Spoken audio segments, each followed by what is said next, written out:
What's up, guys? So in this video I'm going to be voiceovering the entire thing. It is a compilation of bunch of footage that I got to take about a week and a half ago, the time of me uploading this video, where I got to witness the creation of a nest of a Galapagos tortoise. This female right here that you're going to see in this video, her name is Alberta, and Alberta resides at the ThreeJaysTortoise sanctuary, and the head curator there, Jason Abels, is a good friend of mine, and I'm very appreciative and grateful of the opportunity that he allowed me to have, which is just observing and getting to catch 9 beautiful Galapagos tortoise eggs.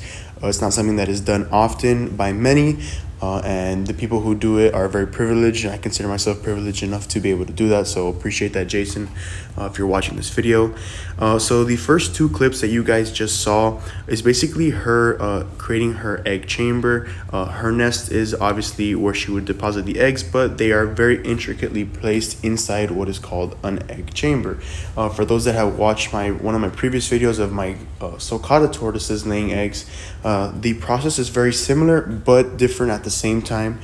Each tortoise species creates their own detailed egg chamber, and in this case of the Galapagos tortoise, I noticed it was very narrow, very well compacted. It kind of had this ledge in the middle where the eggs could go into a left or right pocket, and as you can see right now, she's just moving the mud with her feet there, and they'll go ahead with their rear hind legs. They will dig out their egg chamber, dig out their nest, and you guys also saw that she had pooped and peed, and the reason why they do that is because they want to soften up the soil, one, so it's easier to dig, and also she will leave that kind of pee, soak it entirely, her egg chamber and her nest, just so like that it retains humidity over the process of incubation, if and when the tortoises were to be incubated in the ground naturally. Now, I know a lot of people will probably have questions of, oh, why are you guys removing these eggs from this tortoise? Why don't you just let it hatch naturally in the ground? And the simple answer is yes, it could be done, but obviously we are not in the Galapagos. We are here in the state of Florida. This animal resides here in the state of Florida, and through captive conservation protocols, and just to assure that these tortoises will hatch, it's best to do artificial incubation. So as you saw, I just caught my first ever Galapagos tortoise egg, and when you go ahead and grab them and place them in an incubator for artificial incubation, you have a higher chance of survival. Their survival rate is higher, the hatching rate is higher.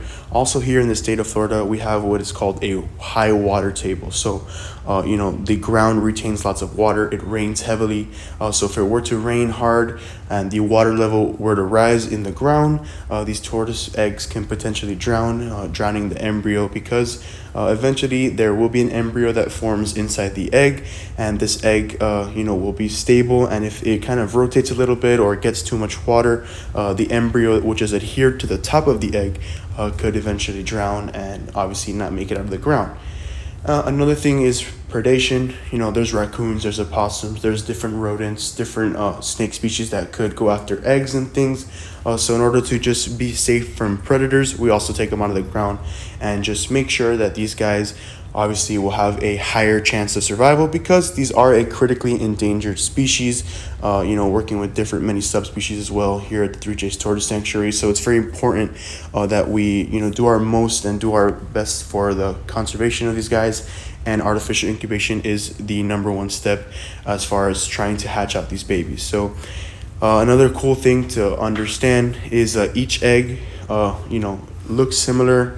It might be a very different here and there, but not all the eggs are meant to hatch, and that is just because naturally reptiles will lay high quantity amounts of eggs on purpose, just so like that if they all hatch, that's great. If some hatch, that's also great, just because, like I said previously, predators naturally can go out and eat the top eggs of the nest if they dig them out and things like that. In that clip right there, you can see there's no egg coming out, but you do see a little bit of feces, and that's just kind of something that happens naturally. She'll go ahead and poop, pee every once in a while, and it's just part of the overall process. Another thing to note is that tortoises lack a diaphragm. So a female tortoise, in order to contract and push out the egg, she will go ahead and retract her neck entirely inside her shell, and it makes it a lot easier of a process to kind of push out these eggs.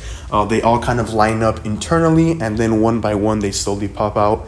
I didn't get to catch it on camera, but at one time I did get to catch 2 eggs that came out of her ventral area at the same time, and that's just very, very cool. And just to kind of wrap it up here, you saw that egg was dented.